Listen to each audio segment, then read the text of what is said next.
everyone, and welcome to another Make It Monday. I'm Sarah with Beyond Fabric, and tonight we have a demo we think you're going to go wild for. So we always, I know if you're like me, get drawn to panels. This is from one of our newest panels. It's actually one of the blocks. It's a whole, here I'll show you, from the Full Moon collection. It has 2 rows of blocks. And we're going to show how you can take a panel that has blocks and turn it into a table runner. Isn't it fabulous? I'm wild for it. And tonight we're going to take another panel. Same thing. It has 8 blocks, but we're only using 4 of them, so you can get 2 table runners out of a panel. And this is a portion of it. We're going to show how to turn those into a table runner. So we've all seen table runners in different shapes and sizes. They can go anywhere from 12 inches wide to 20 inches wide. And then the length I've seen some as small as 24 inches up to 72 or even 108 if you have a really long banquet table. So a table runner you could really do in any size. Tonight we're going to show you how you can take a block that is 9.5 by 9.5. That's what we cut these down to. So if you don't have a panel and you have just a focus fabric you like, you could just take a focus fabric and cut it to 9.5 by 9.5. In this panel, we did each block was 10.5 by 13.5 was our cut size. So this ended up being a finished 18 by 53.5, and this one tonight is going to end up being a 14 by 48.5. I know a lot of you don't like math. I'm sorry, so I'm just going to give you sizes that you can cut, and then by the time you get to the end of it, that's what it'll end up being. So if you want a wider table runner, 10.5 by 13.5, which is what this block size is, will end up being, once you sash it, a 18 by 53.5. And then these are 9.5 by 9.5, and we'll have a finished 14 by 48.5. You can always add more blocks to make it longer.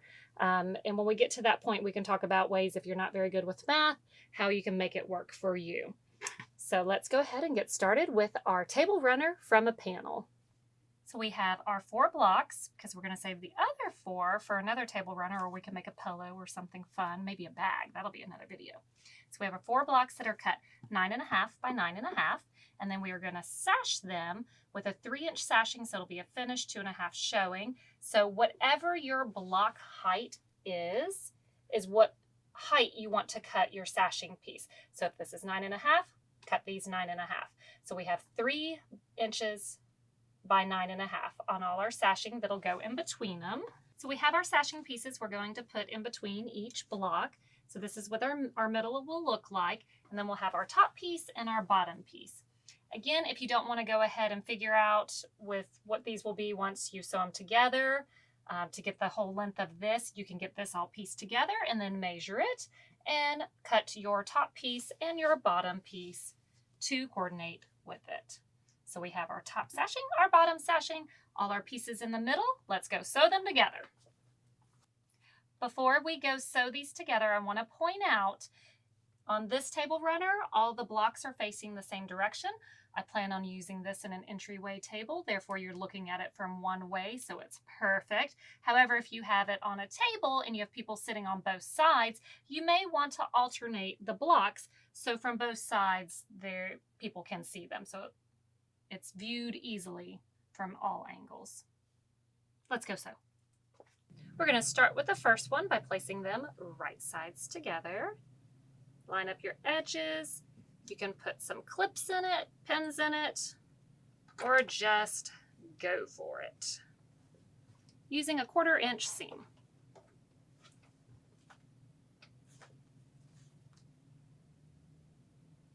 Start my little lead fabric.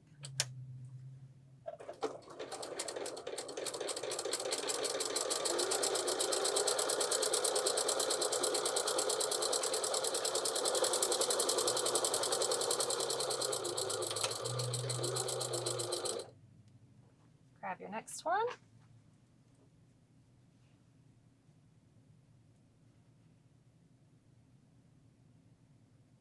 Right sides together.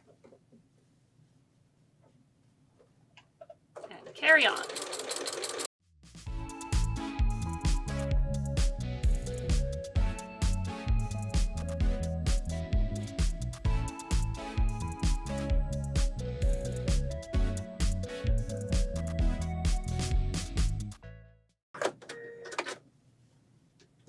Now let's go ahead and cut our pieces apart.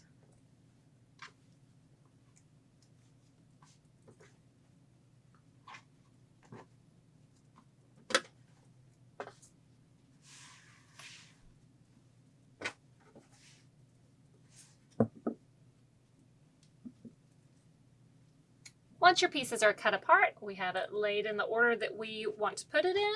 We're now going to connect our blocks. Again, right sides together.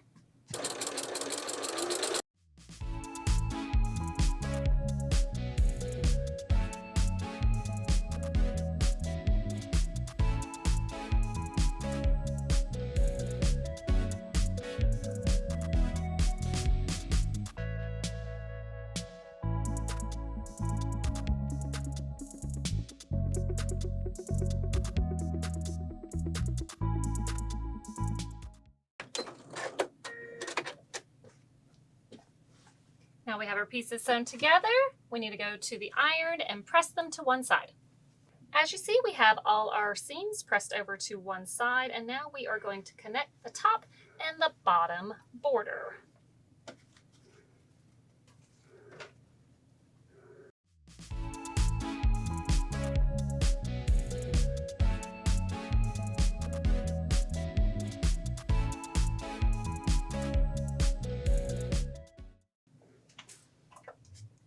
Now that it's pinned, go ahead and sew it.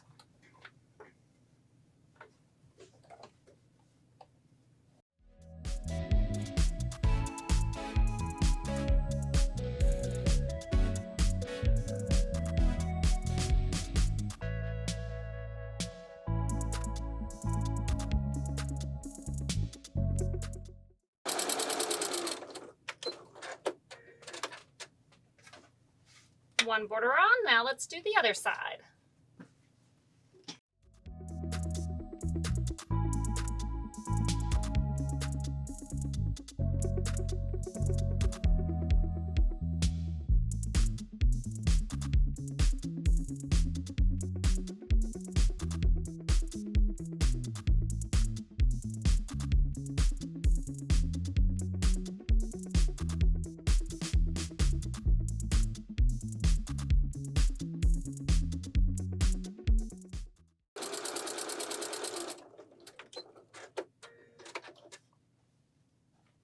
Now we have our top and our bottom borders on our panel to make our table runner.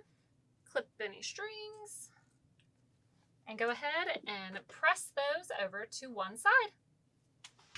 So now that we have our front piece together, we need to go ahead and work on our back. We are going to do the stitch and flip method. So we're going to use a fusible fleece as our batting instead of a batting. So this is our back piece, and then our fusible fleece is cut a 1/2 inch smaller, both directions, so that we don't have that bulk in the seam when we go to flip it. So it'll look like that. So now let's go ahead and fuse this down. So we have a 1/4 inch all the way around, and we are going to fuse this using a press cloth, and make sure that you heat it up according to the instructions on the package.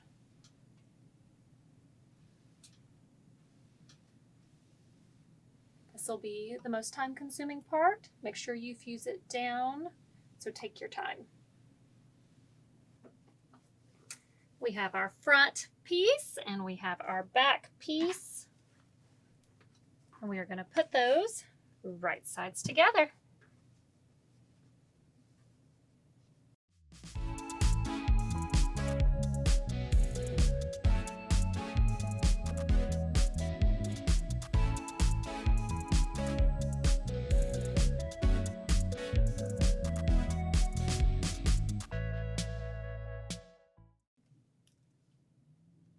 I think we're pretty good.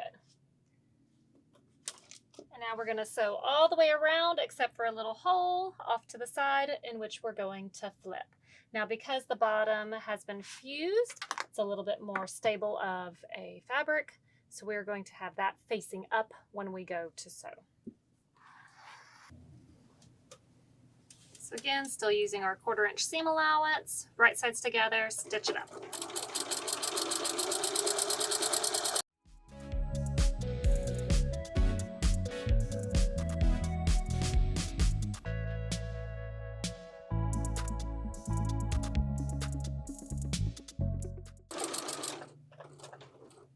Needle down, pivot. Didn't go far enough. Now pivot. All right, carry on.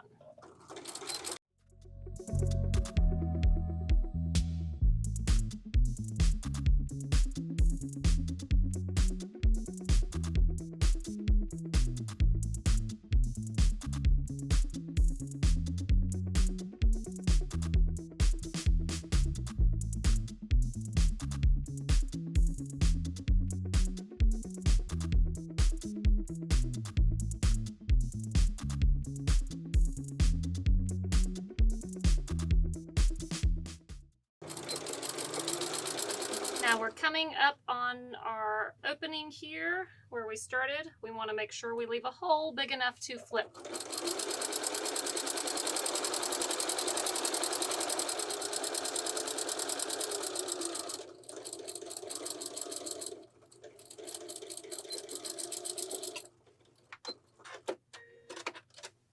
Okay, so we have our hole to flip it. Go ahead and clip your corners.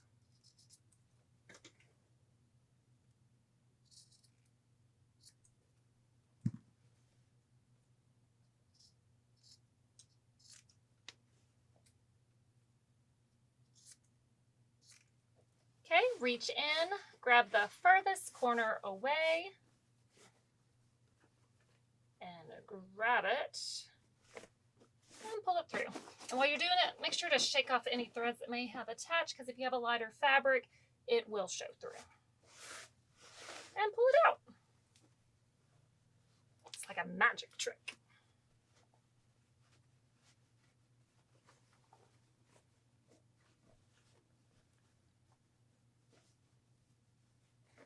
Then take your handy dandy stiletto. And if you haven't heard me say this enough, these are made here locally in town by Grouchies. They're fabulous. We call them vampire steaks.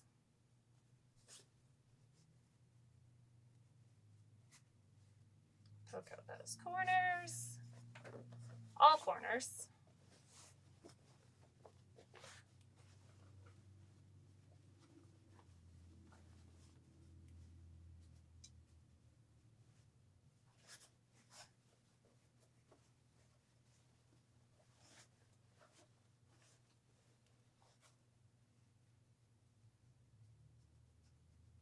Perfect.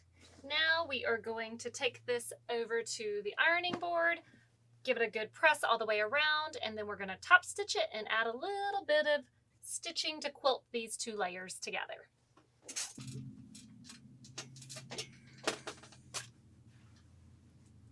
And now let's top stitch.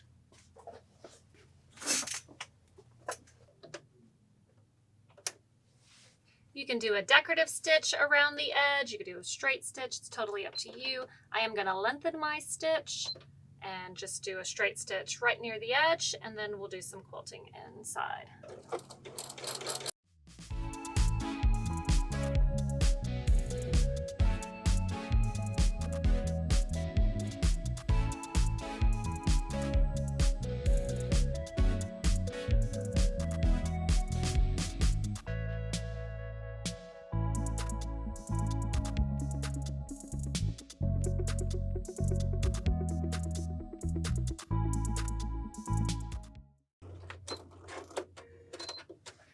Now you could do as much or as little quilting. Since we are not using a batting, there is no quilting distance. So it is totally up to you. I'm gonna start here in the middle, and I'm going to go down the zebra.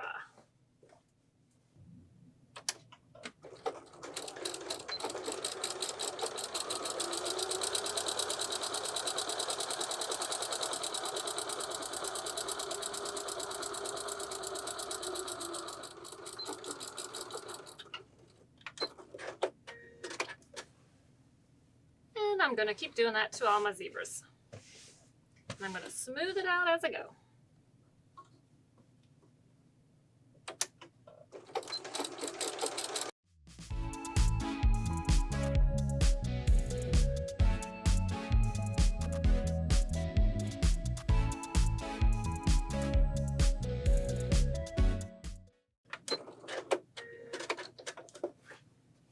So half of it done. Let's go to the other side.